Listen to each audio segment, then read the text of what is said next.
Good morning, everybody, and welcome to the Westchester County Association's post-election political roundtable. My name is Michael Romita. I'm the president and CEO of the Westchester County Association, and we've got a really esteemed group of panelists this morning, lawmakers that represent Westchester at the state and local level. Before we get started, I wanted to turn it over to our sponsor this morning, New York Medical College, and we're joined by Dr. Robert Amler. He's the Vice President of Government and Regulatory Affairs and the Dean of the School of Health Science and Practice. Dr. Amler is also a member of the Board of Directors of the Westchester County Association. Good morning, Dr. Amler. Well, good morning, and thank you for the privilege of sponsoring this very important session. You know, we are, like all universities, we are a not-for-profit. We are a 501c3, and then because of that, we are not involved in the electoral side of politics, but we sure get involved in the policy implications of all elections. All elections have consequences, and we are very much engaged in working toward policies that improve healthcare, and let's face it, deal with the current crisis with COVID-19.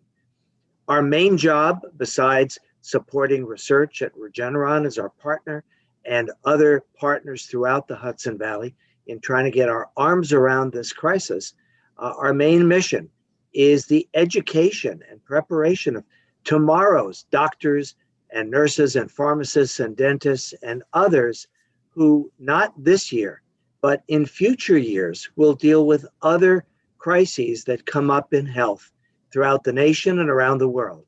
So today it's COVID-19. Someday it may be Shovid-26 or Schmovid-38 or Slovid-50. During those years, our graduates will be the ones at the front lines, and we will be ever so proud of what they accomplish in the future, working with all of you, future elected leaders, future business association leaders, etc. Again, it's a privilege to be here, and thank you so much for allowing us to sponsor this important session. Thank you. Thanks, Dr. Amler. So a couple of liner notes on how things will work this morning. This is supposed to be interactive, and we will be taking questions from the viewers. If you have questions, please use the Q&A function in your Zoom box, and I've got Mike and Julia and Christina behind the scenes who are going to help me make sure that those questions are filtered through to our lawmakers. I'll make a few opening remarks, then I'll introduce our panelists who will also make some brief opening statements, and then we'll get right to questions. We have some questions that were pre-submitted by a number of the people who registered. And again, you are free to ask additional questions in real time by using the Q&A function in the chat room. A quick shout out to some of the people on the call this morning. We had quite a few people register, including some additional lawmakers. Tom Abenati from the New York State Assembly is on. Catherine Parker, who's one of our county legislators, is on, and she chairs the county executive's COVID reopening task force. And my buddy Frank Gordon at the Harrison, who's on the Harrison Town Council. Now, most people know that the Westchester County Association advocates for the professional community in the lower Hudson Valley, and we have a pretty robust advocacy agenda, including healthcare funding, and in particular, broadening telehealth coverage and trying to address the market influence of our insurance carriers, incentives for real estate development that seek to encourage solving community needs, and in particular, affordable housing, advocating for predictable and standardized state and municipal approach for broadband infrastructure deployment and closing the digital divide, particularly in the suburban market, and bridging the path to a clean energy future that considers the energy challenges faced by businesses. I also want to add that New York State is currently facing a budget gap in excess of $13 billion for the upcoming year. If that gap can't be closed, it means massive cuts to local governments, cuts to education spending, cuts to infrastructure spending, and potentially an increase in the debt burden. So the immediate need for federal stimulus that includes robust financial assistance for state and local governments is paramount. We are hoping for a federal stimulus package that also includes enhanced unemployment benefits, help for small businesses, and limited and targeted liability protection. From our perspective, to be clear, this is not some blue state bailout for prior financial indiscretions. Rather, these are due to lost revenues directly caused by the pandemic. People are losing their jobs, businesses are closing for good, and the debt burden is increasing. And the federal government, and Mr. McConnell in particular, should be reminded of New York's net positive impact on federal tax revenues. Money flows from New York State into the federal government and out to states like his. Now I'd like to introduce our panelists one by one and then invite them to give some opening remarks. We're really delighted to be joined this morning by Senator Andrea Stewart-Cousins. She's a Democrat representing the 35th District. That's the Westchester River towns from Yonkers up to Tarrytown and Points East. Yesterday, Senator Cousins was reelected to lead her caucus as President Pro Tempore and Majority Leader. We're also joined this morning by Senator Shelley Mayer, a Democrat representing District 37, and that is Yonkers up to Bedford, including Westchester's Sound Shore communities from parts of New Rochelle and up through Port Chester. And Senator Mayer is the chair of the Senate Education Committee. We're also joined this morning by Assemblywoman Amy Paulin, a Democrat representing District 88. That's portions of southern Westchester, including my hometown of Pelham, up through New Rochelle and into White Plains. And Assemblywoman Paulin is the chair of the Committee on Corporations, Authorities, and Commissions. And finally, Deputy County Executive Ken Jenkins. Amongst his many formal responsibilities, he is charged with working closely with the Office of Economic Development, and in particular, heading up the county's MWBE task force. As most of you know, prior to being appointed the Deputy County Executive, Mr. Jenkins served as chair of the Westchester County Legislature. So first, let's ask Leader Cousins to make a few opening remarks. Thank you, Michael, and good morning to everyone. It's just so glad, I'm glad to be here with my colleague, Senator Mayer, Assemblywoman Paulin, and Deputy County Executive Ken Jenkins. I also want to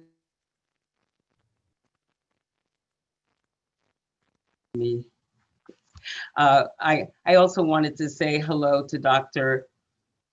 Amler, who I had the opportunity to work with for such a long time.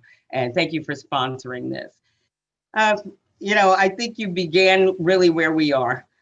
We are doing what we need to do in a pandemic, but we absolutely need federal help. So I'm glad that you started there. I also want to say, however, that we are very, very pleased that we have an amazing group of senators that represent Westchester, who are all in our Democratic majority. And let me just call their names: Senator Jamal Bailey, Senator Alessandra Biaggi, Senator Pete Harckham, of course, Senator Mayer, and newly elected Senator Elijah Rankin Melnick, who took Senator Carlucci's place. So Westchester should know that the Senate, and I'm sure the Assembly as well, are in majorities that are looking to make sure that we continue to invest in Westchester's strong economy, that we invest in jobs, that we continue the type of partnership that we have always had, that we invest in infrastructure.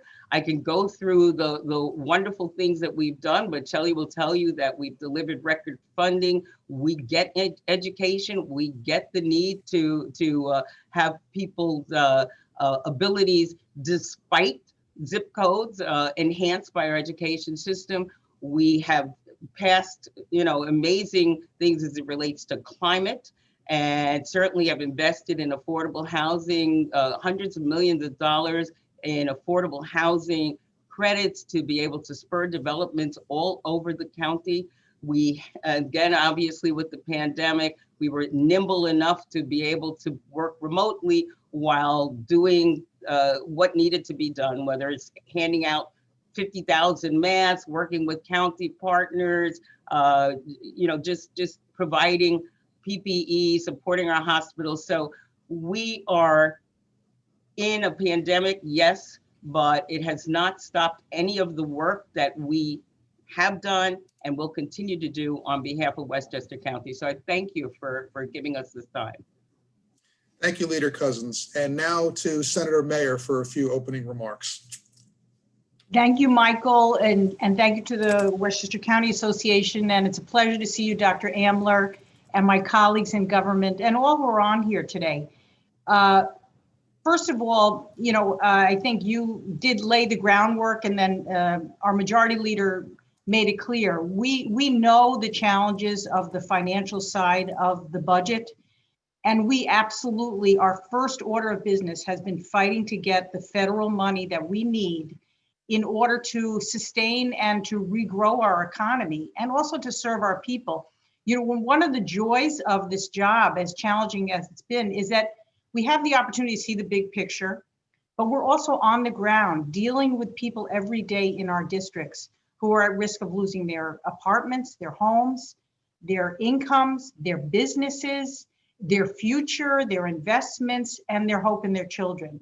It's been a very challenging time to serve them with a sense of optimism and belief that government ultimately can solve their problems or help them. And so with the leadership of our Senator Stewart-Cousins, and with the governor and the Speaker of the Assembly, we know we have a job in front of us, but we also have a job every day to fight for our constituents. And during these 9 months and 10 months, we haven't been absent. We've been on the ground, and the leader, for example, fought to stave off cuts to education that were threatened right in the middle of this pandemic, in the middle of all the challenges that schools had. We fought for modifications to the zones so that we can allow businesses to sustain themselves. We fought for more testing, and we've been able to get that where we needed it to serve our communities. So it's a combination of knowing what we think our communities need, having our voices heard, and also seeing the big picture, which is that we do need the federal government to help get us on track. We may need other things as well, and I'm sure we're going to talk about that. But our focus has been financially, in terms of the economy, in getting the United States Congress, particularly the Senate, to do the right thing by New York, as we have done for other states so many times when they were in their times of need. It's not a time for politics. It's really a time to rise above that. And so we've been focused on that, but it's really been a challenge and a joy to have the opportunity to serve not only the big picture, as I said, but the people on the ground who really are struggling during this moment. And our voice is to make sure their voices are heard. So thank you for this opportunity today. I look forward to the questions particularly. Thank you, Senator Mayer. And now to Assemblywoman Amy Paulin. Thank you, Michael. Thank you for hosting this and for being a leader in the community during a time where we are all struggling, as has been said by the majority leader and Senator Mayer, to help our constituents during this dire time, from individuals, unemployment issues, and to the greater picture. Not only is New York State about to or suffering from a $13 billion deficit, potentially even greater. There's also a cash flow issue, which we are only beginning to first deal with. So we have a tremendous job ahead of us. And one thing that has not been mentioned yet, as corporations chair, I oversee also public authorities in that committee. And unlike other states, our transportation infrastructure, for the most part, which is the MTA and the Port Authority, are separate authorities. So their deficit, their need compounded on top of the 13 billion, we are seeing an additional $19 billion deficit, 16 billion on the part of the MTA and 3 billion for the Port Authority. So it's mammoth, and we are in great need of federal assistance, although I think we understand that the federal government is not going to be able to give New York the numbers that we need to go forward to wipe out this problem. So we are going to have to buckle down and work together as a state. And I know that some of the questions will today revolve around potential revenue raisers. We have to think as well about revenue raisers specifically for the MTA, Metro North.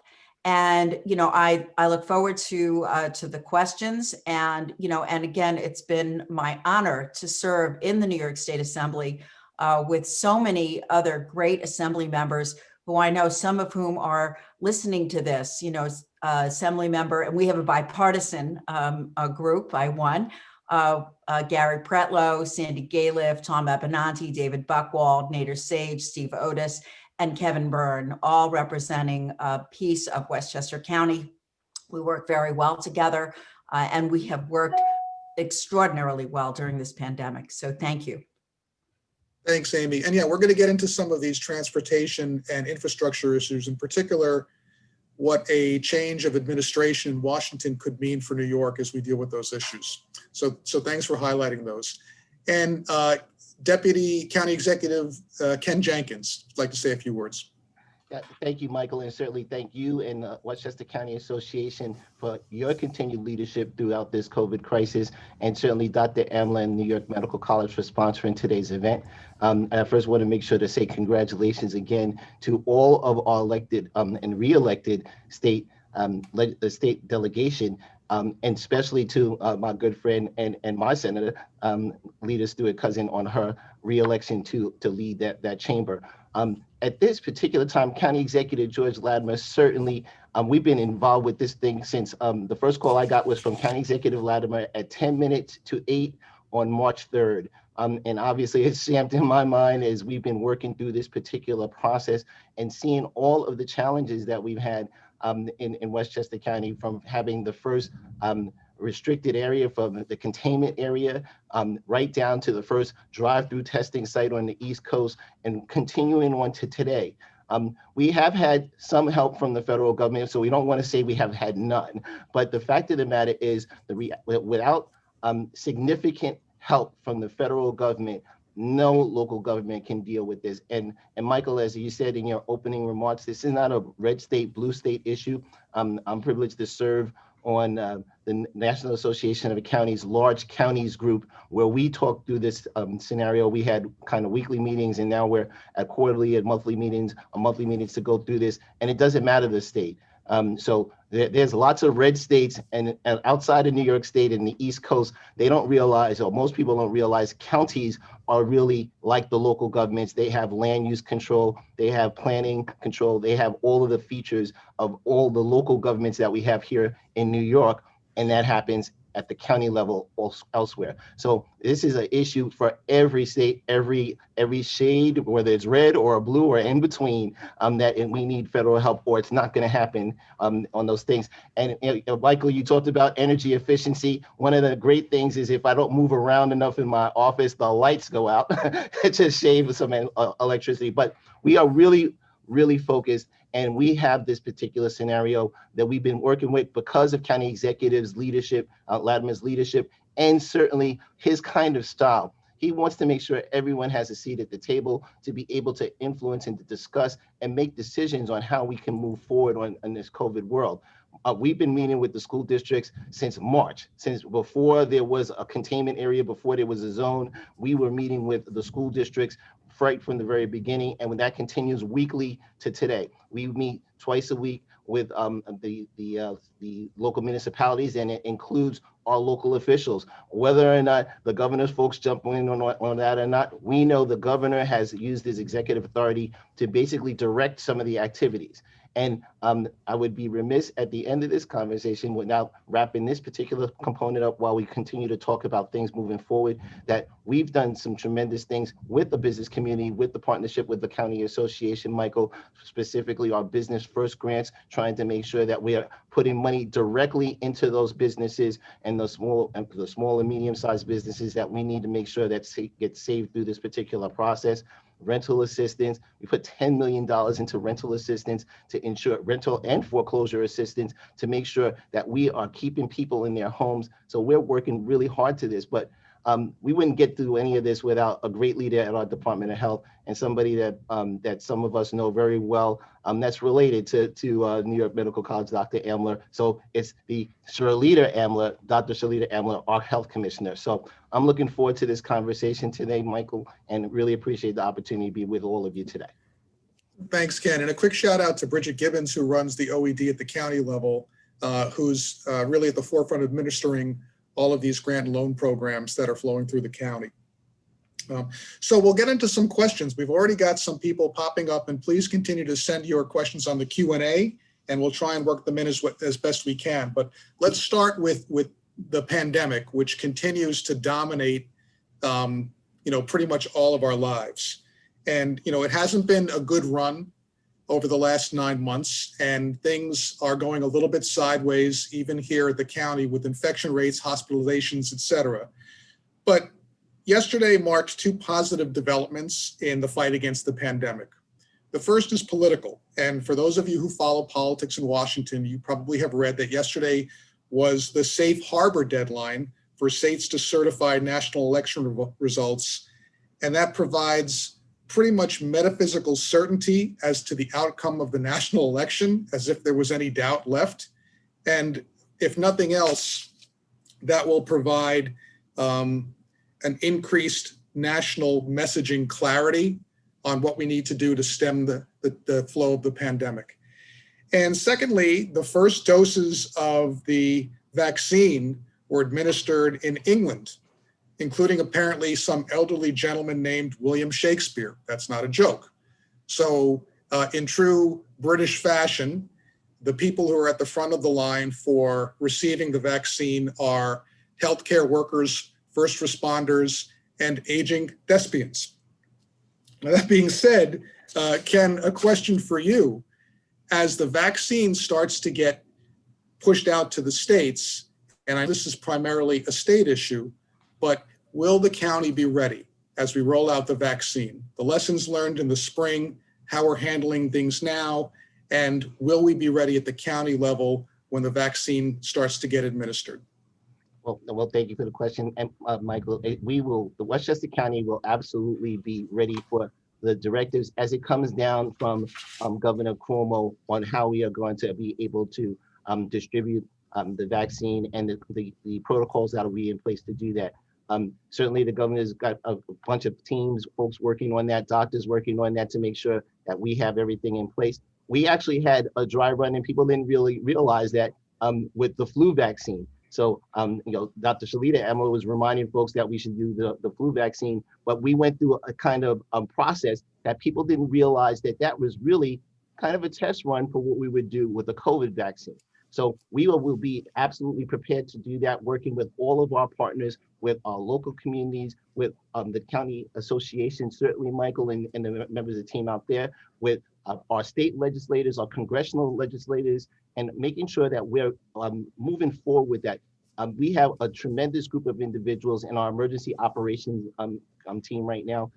Emergency services is led at this particular point by a former legislator, Richard Wishney. He's the acting commissioner over there right now. Our Emergency Operations Center has been back in operation to be able to coordinate between the local municipalities, the health systems that we have, and whatever directives that we get from Governor Cuomo. We've been able to respond quickly, efficiently, and listening to all of the things that have been happening. And County Executive Latimer and our team is ready for this. Thanks, Ken. To follow that thread through, and bring it to the economy. The county executive has circulated the budgets for 2021 here in Westchester, both the capital budget and the operating budget. Those budgets contain almost $240 million in spending on physical infrastructure and capital programs. And the operating budget slightly lowers the tax levy while attempting to maintain essential services. And that budget did include a line item for the Office of Economic Development of $6 million for consulting and project work. What were some of the challenges in putting the local budget together with respect to a loss, obviously, of state sales tax? And also, how does the county anticipate deploying some of this money that was earmarked for the Office of Economic Development? Thanks. Well, again, thanks for the question, Michael. We put forth to the Board of Legislators who have going through their constitutional responsibility, their charter responsibilities in dealing with the budget, a budget that reduced expenses by about $15 million, that reduced taxes, as you said, property taxes by $1 million, and certainly was able to invest in many of the things you talked about. But as far as economic development is concerned, our economic development director, Bridget Gibbons, as you shouted her out earlier, is doing an outstanding job with her and her team as being able to listen to the business community and make adjustments on the fly. So that $6 million that we put into the county budget, one is we're not quite sure that the federal government's going to come through. So we had to definitely put some things in place to ensure that we were going to be able to help our communities and the business communities. We're going to continue to expand the Business First program. We're going to continue to do, we have a Westchester First, Business First, sorry, business first. So we have Westchester First, and we also have our business grants that we can continue to do. We have a program right now that's an outstanding program that Bridget created, which allows for entrepreneurship. So many individuals had the unfortunate opportunity in being furloughed or even laid off from their particular jobs, and taking this opportunity to get into a self-employment opportunity is one of those things. So we're going to use that $6 million to be able to do the best that we can to help keep our businesses afloat. It was, the grant program, it wasn't a loan program, it's a grant program to be able to help people do things, whether it was for PPE, whether it was to make sure that we had outdoor restaurants that would be able to be safe with heating systems and being able to do air filtration, having our businesses get back online with temperature checks and all those other kinds of things. So we have so many tremendous things we're going to do with that money and leverage our federal dollars that we hope to do and continue to work with our state partners to get things done. Thanks, Ken. Let's move the discussion up the line to the Capital Region, and I'll bring in Leader Cousins for the next question, which is obviously the state also has budget challenges. And now there is renewed talk of a federal stimulus package in Washington. It's a skinny bill, and most people who are talking about it think that we might need to get back to something after the Biden administration takes over in late January. But Speaker Cousins, the question is really how critical at this point is additional federal stimulus to the New York economy, and what areas do you feel the state should be prioritizing for, as they advocate for additional stimulus from Washington? Where's the greatest need? And after you answer, obviously the other panelists are free to jump in as well. Mike, I had a remote retreat with my members on Monday and Tuesday. We spent, I would say, 13 plus hours trying to quantify the need in this state. And everyone, Senator Mayer was one of them, everyone had a presentation, the impacts, that imperil our children's education system, transportation, as Assemblywoman Paulin will talk about, small businesses, the fact that without some sort of economy, some sort of assistance to small businesses, we're losing them. The housing, I mean, the housing is a huge issue. You know, the moratorium is going to be over on January 1st. I think it went through December 31st, and people are terrified. They will be losing their housing. And of course, the, you know, small landlords, homeowners, you name it. The list of concerns, you know, are immense. And New Yorkers throughout the food insecurity, they're excluded workers who have gotten nothing since March. And of course, the unemployment insurance, you know, not really being renewed. So there are so many levels of pain in New York State that, again, we continue to go back to the need for our federal partners to help.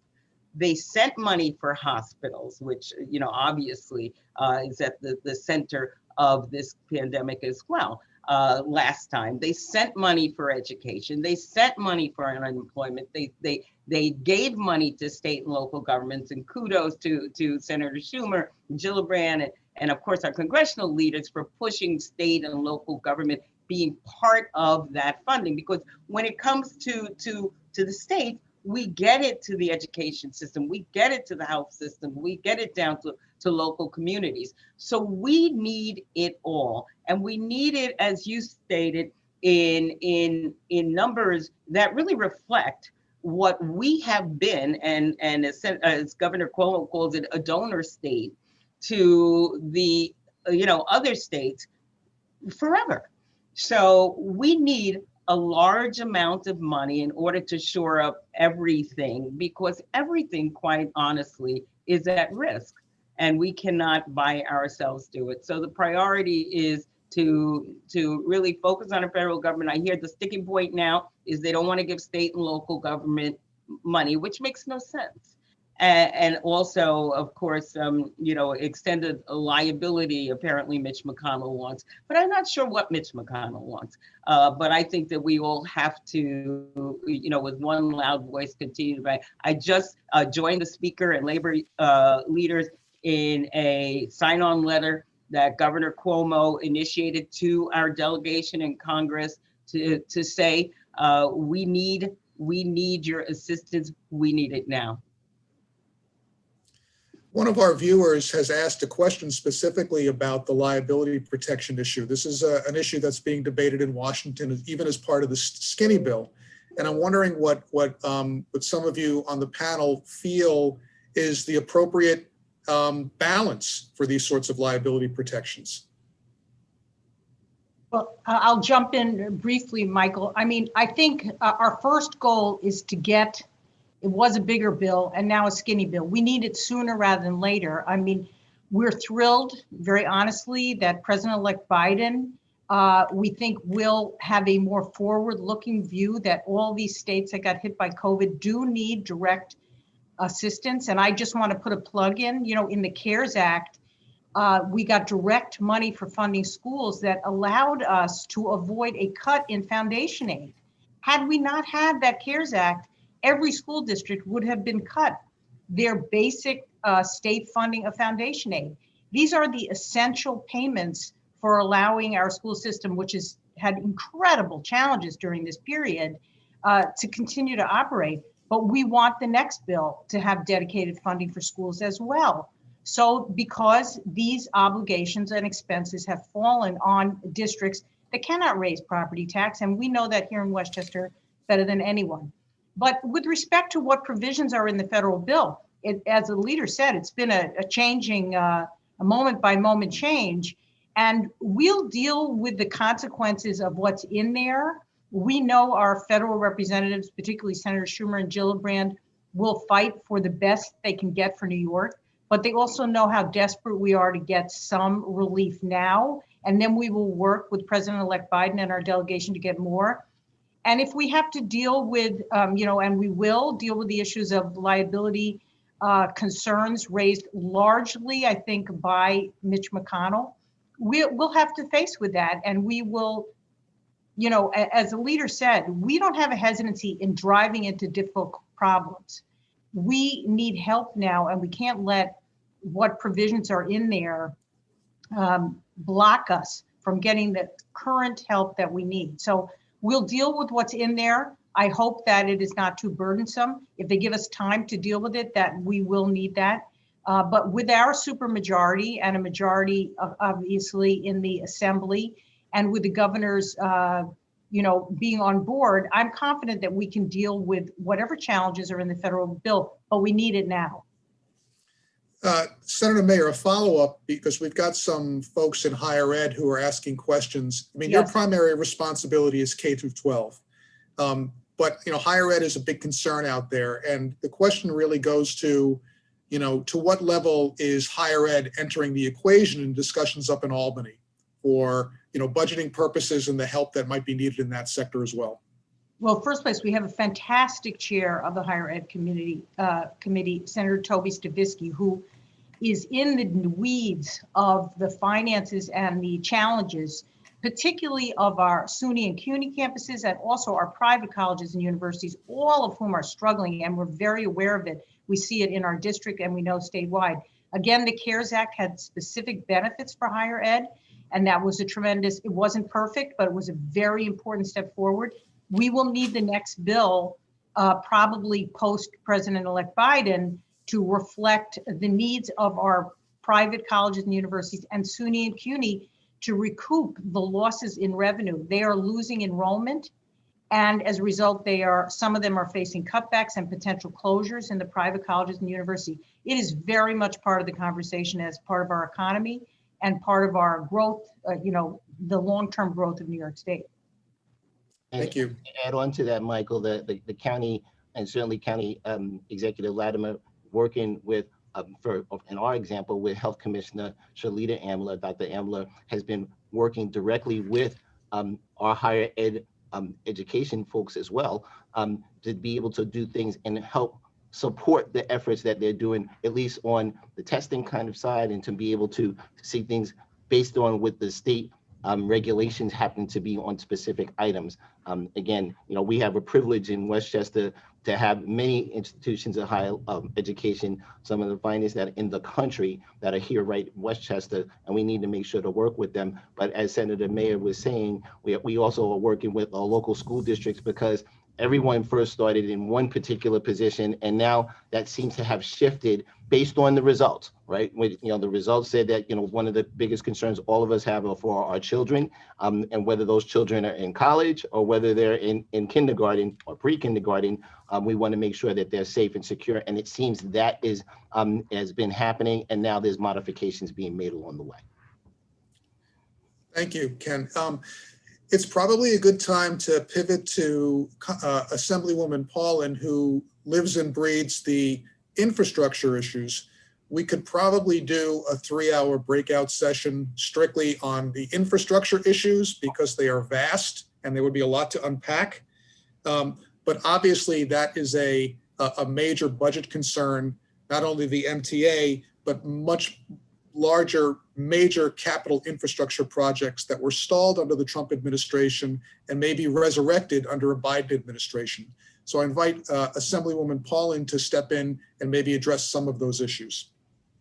So I'm going to mention or talk about three, the MTA, Port Authority generally, and Gateway, which is a separate project connected to the Port Authority, but indeed a separate problem and issue.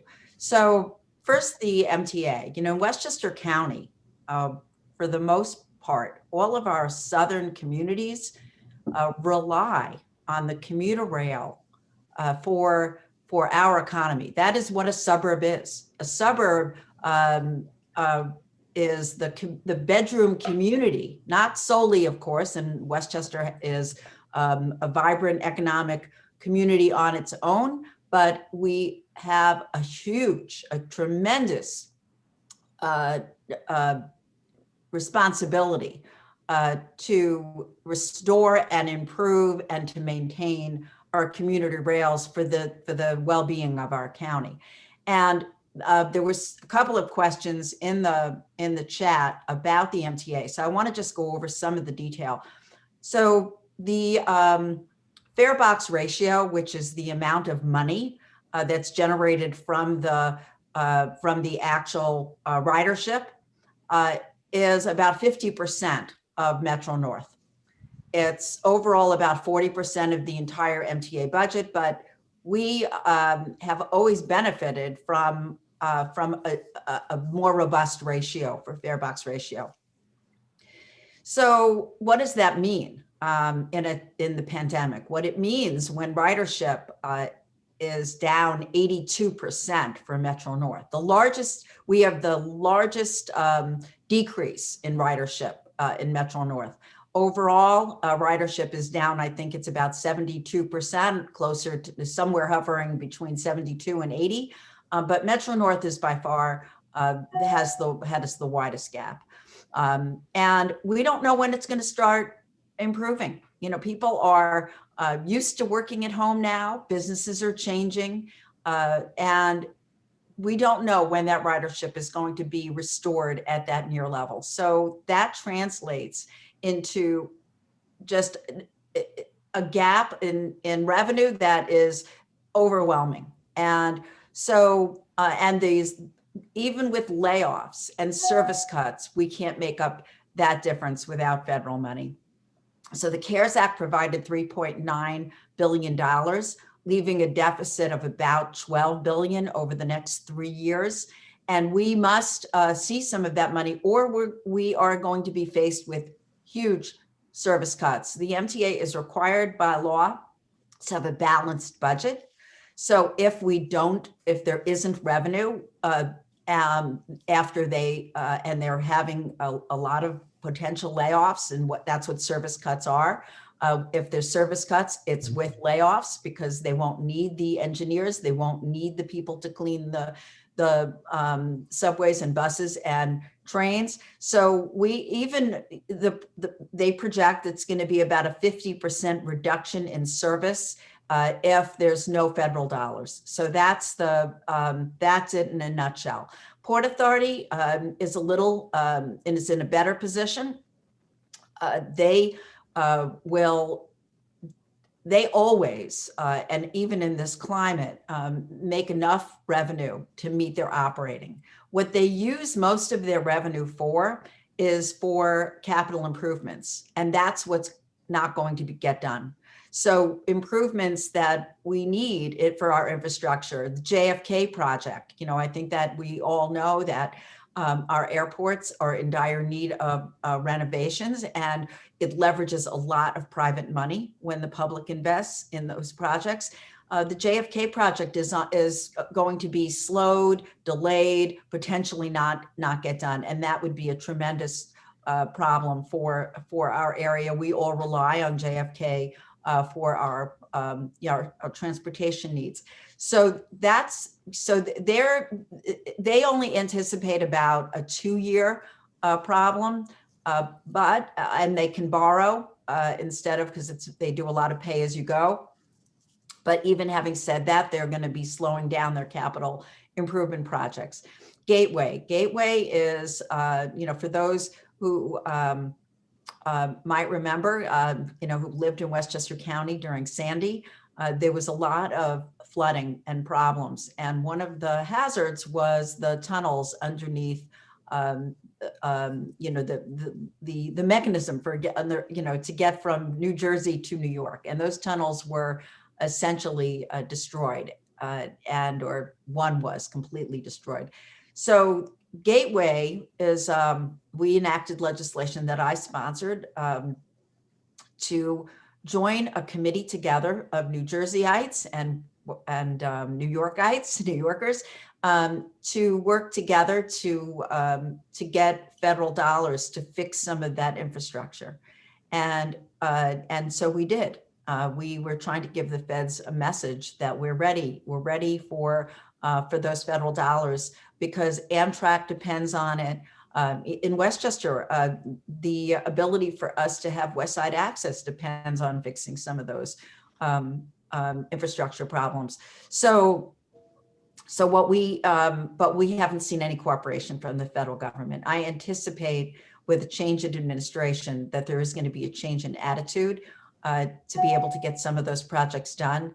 But time will tell. It's a lot of money, and it's going to be just opposed to the other transportation infrastructure needs. So we're very hopeful. We cannot maintain our northeast corridor without those fixes, and so we're looking forward to the change in order to get some of those revenues. And with that, if there's any other questions in the chat, I will look and check.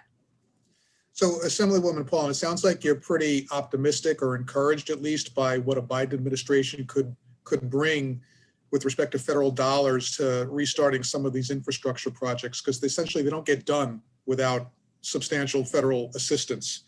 And you see the priorities being Gateway, which is the Hudson River Amtrak tunnel, the MTA in particular. I might highlight also some of the stuff that people might not necessarily see, like water and sewer, and making sure that our safe drinking water standards are protected. We've got some outdated infrastructure that's under our streets as well. Anything else from the other panelists on infrastructure priorities for Westchester?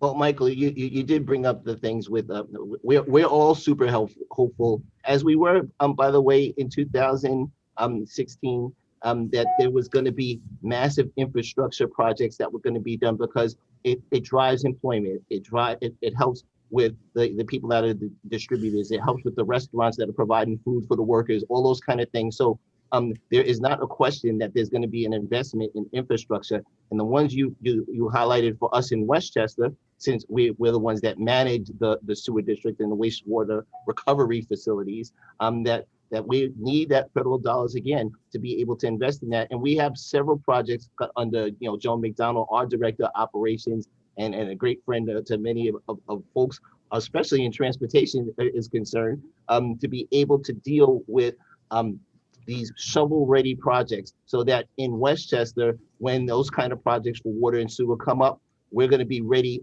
with the dollars. When the dollars are ready, the projects will be ready. So we're really in good shape for that as we've been waiting.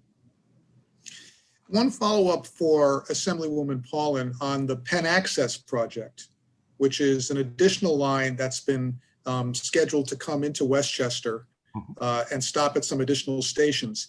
Is that at this point under threat unless we get additional federal funding, or is that baked in at this point?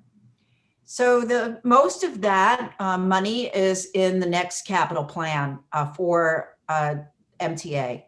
So there's no question that that plan is in jeopardy, because all of the funding that we provided in last year's budget for the MTA to leverage to borrow for the upcoming operating or the upcoming capital plan is being used for operating now, and it's still not enough for operating. So we gave them the authority to use that money for operating. So there is no capital plan for the MTA going forward. And so it is not only in jeopardy, it's not even on the table, unless there's more money. And frankly, I don't see the federal government providing enough at all. So if we want those projects, the state's going to have to pony up more monies for the capital needs. Congestion pricing, that's another thing that we didn't talk about, but congestion pricing, we had authorized congestion pricing in our budget, and the feds again were holding that project up. That was supposed to be used again to leverage about $15 billion worth of borrowing, and it hasn't happened yet. So at the very least, it's delayed, but those components, that lockbox that we established for the capital plan, we again opened up for the operating. So right now, again, there's no money. Just a follow up, Michael, on that, because I'm not quite sure, and certainly Amy Paulin and Senator someone can clarify the capital projects that are in the pipeline right now. We have a huge one in White Plains, right? Yes, that's true. All the projects that have already been financed in the last capital plan, the capital plan. And it's, the way the MTA works is, we have capital plans that still have projects from 3 capital plans ago. So those projects are still happening. Those projects have already been financed, the money's available, and they're happening. But the new ones that were slated to happen for 2020 to 2024, those are the ones that are at risk. So we do have, and we're enjoying, some of those benefits right in Metro North, but all of the transportation elements of the MTA are also along the Alden Railroad has some projects that are still happening. Subways, buses, all of those still have some, but the vast majority of new things, there's just no dollars. Michael, So I the general, I yes, just go want ahead. to add, when we passed the capital budget last year, we anticipated, we were right at the beginning of COVID. We knew there were challenges. And even though the capital budget is separate at the state level from the operating budget, the trouble is the cash. The Division of Budget is understandably very reluctant to let cash out the door. And we see it in our districts and projects that have been approved and projects that are slated to begin, which involve work and economic activity that we all want to see.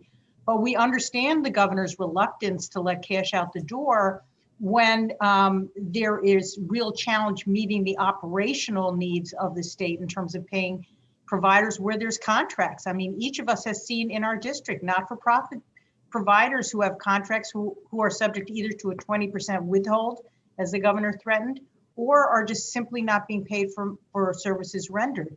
So there's a real cash flow issue. That is why the pressure, we are collectively all on the same page about the pressure on the feds.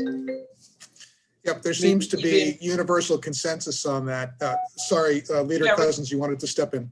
I was just going to say, so much of the infrastructure that we were hoping when you were talking about within our own communities, water, et cetera, we were hoping would be part of the Mother Earth bond that we were advancing up until this COVID situation. And the governor pulled it back, again, understandably, because we were looking at $3 billion to also, from a state perspective, continue to build that infrastructure that's so important to all of our local communities. We hope to be able to revisit it, but every road leads back to the need on a federal level. And I guess we have to say that we're supposed to balance budgets on the state level, and that is our issue. The federal government clearly does not have any such restrictions. They've been able to not only print money, but they haven't had to balance the budget. And that's why we're looking to them as well. So now that we have collectively all stepped in it, let's talk about how we can potentially close a budget gap if we don't get the cavalry from Washington. And that means a discussion on taxes and revenue raisers. And Leader Cousins, since you are highlighted on the screen in the big screen now, maybe we can start with you. There are obviously a lot of pieces of legislation that are floating around out there and a lot of things being discussed. Yeah, there are. I mean, because we've got a big problem, and we have waited and waited and waited in the hopes that the federal government would be the cavalry and help, and they haven't.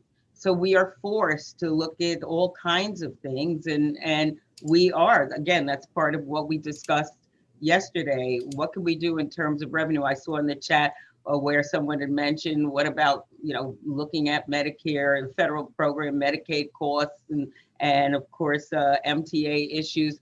With Medicaid, I think people might remember that in 2011, the governor put together this Medicaid task force to really try and rein in the costs of Medicaid. And just this last budget cycle, he did Medicaid reform part 2, where stakeholders are brought to the table and even more, streamlining of Medicaid. So those things have been done. But we do have a reality that means that for us to get out of this, unless the federal government comes in big, we're going to have to raise revenues.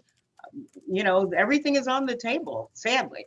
So, we're talking about how to do that, when to do it.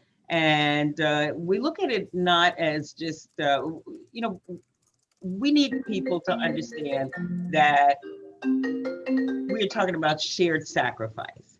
We're not talking about, let's just go and target certain groups of people. That's not it. People are suffering, as I said, when you look at every level of life. And then what happens if we lay off MTA workers, right? Then what happens? Rents aren't paid, mortgages aren't paid, so on and so forth. So there are segments that have done extremely well under these circumstances, and then lots and lots of people are hurting. So we're looking at a way where we could share sacrifice, get our federal government to help us, and move into a place where New York will undoubtedly rebound and continue to be a leader in every way. But we're looking at everything. So some of the specifics are obviously a tax on high earners, things like legalizing recreational marijuana, potential gaming licenses and sports betting. Does anybody on the panel want to address any of those specifically? Well, I'll jump in on the downstate racinos so that everyone understands. Currently Yonkers and what was Aqueduct, Resorts World, are not able to have full table gaming because of an arrangement made under law several years ago. And I think some of us, and there's no secret, I have Yonkers in my district, and the leader and I both share Yonkers, but the opportunity for economic growth that would come if we could have full gaming downstate in the two casinos without trying to cannibalize and hurt the upstate communities that do get some New York downstate business, we think makes sense, rather than losing revenue and economic activity to New Jersey and Pennsylvania, where it's easier access. That's one of the ideas, as the leader said. And, I would say everything's on the table in the concept that we're trying to find ways that we know we're going to need to find additional revenue in addition to the federal revenue. We're doing it in a very thoughtful way, which is the way our conference has tried to do things. And I'm confident that, the leaders will work together to do that. But I do think we have to be honest. You come out, and I represent Portchester here in the orange zone, and all of us represent communities that are in incredible distress. This is a crisis. It's not like anything we've ever lived through. And we have to step it up and figure out how to solve some of these problems. So I know there's reluctance on taxes, and our conference has been very reluctant to do things on taxes. But as the leader said, this may be a time when those who have had less pain may have to step up and help those who are having great pain and try to sort of equalize the sacrifice and burden. But certainly full gaming downstate is one of the things I've been very supportive of. And, I'm hopeful it's on the table, but we try to do things by consensus. Yeah, I will just say also, on the marijuana issue, I think that there is general agreement that we are likely to do it. The revenue is not immediate, though. And on most of these things, revenue is not immediate, even if you raise income taxes. So but the concern has been, rightfully so, where does the money go? And to the communities that will be most impacted, which has been the position I know of the Assembly, and I believe of the Senate as well. Or do we just throw it into the general hopper now? And that's going to be somewhat of the debate on that issue. There are some other potential revenue sources as well. I'll just mention carbon pricing. Carbon pricing could probably, supported by the environmental community, could bring in probably about $1 billion on an annual basis. And again, where does that money go? Partly it should rightfully go back to the people it's going to cost, poor people. But then there's still going to be about $600 million extra. Do we do that now? The governor's been resistant So, so there's other revenue potential raisers that you haven't heard of that we are all going to be grappling with. The carbon pricing proposal, for example, would generate a lot of money for the infrastructure. So that's the one I'm most interested in right now in trying to help and promote. We're not going to be able to cut our way out of this, and we're not going to be able to get enough money from the feds to help the people that are going to get hurt. And when we say people, as was said by my colleagues, it's businesses, it's the small business owner, it's the person who can't afford to stay in their house anymore. There are so many people that are going to be negatively impacted and have been because of this pandemic. And that's what government is there for. And we're not going to be able to cut our way out. We're not going to be able to get enough federal dollars to help the people in need. So we have to step up, and we're going to have to do something. And but again, as Senator Mayer said, we try to work in consensus, and we're trying to get that done. I know that Andrea Stewart-Cousins, our leader right here on this panel, and the leader of the Assembly, my leader, Carl Hastie, are working hand in glove to try to come up with that solution, because we're so aware of all of the dire need that has happened because of this pandemic. I wanted to say one more thing, just in terms of the gaming, is also mobile sports betting as well, which New Jersey does and we don't. And Michael, to the point that you're raising, when we bring it down to our level here at the county, I mean, we put forth a budget that reduced property taxes by $1 million and still put in money for all of the things that we think are important, because it's going to be incremental things that are going to happen. As all of my colleagues said that here, all of our state representatives, we all understand it's not going to be something that you're going to flip a switch and the dollars are going to come in. The only place that can happen, and that's why we keep going back to the federal government, because the federal government can do that. They can just ship in money. That when they gave us COVID dollars, it went into our bank account. All right, it wasn't like it was directly $168 million into the county's bank account from to be able to do that.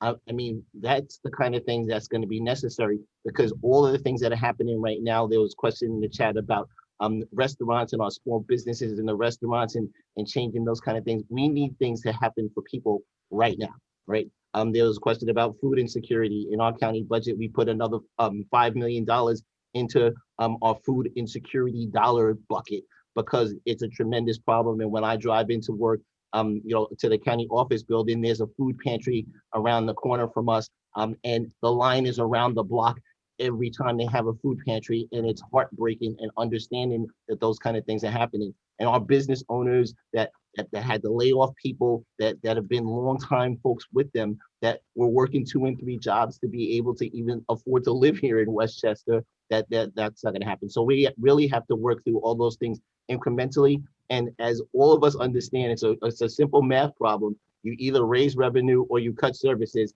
And we already understand we got to do a combination of both to be able to do that and still serve all the people, our business community, our residents that need our support, putting money into education, transportation, all of the things together.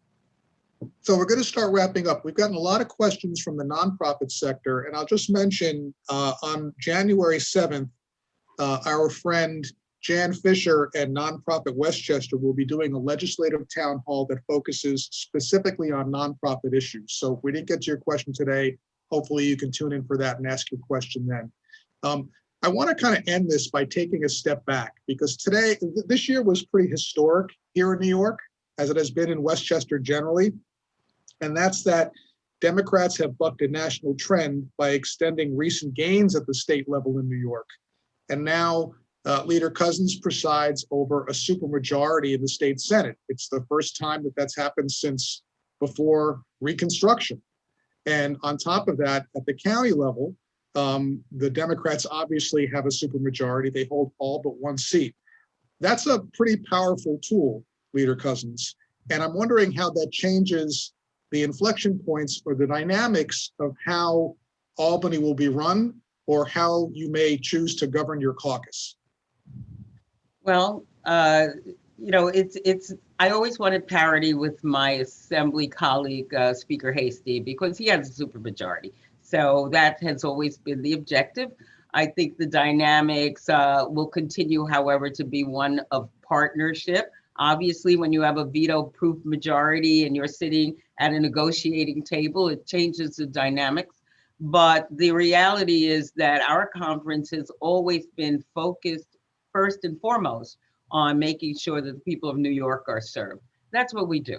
So however we can make sure that we are able to bring the value of government to New Yorkers is how we will work. I will also say that I've always been someone who has respected all of my colleagues, no matter what side of the aisle they're on.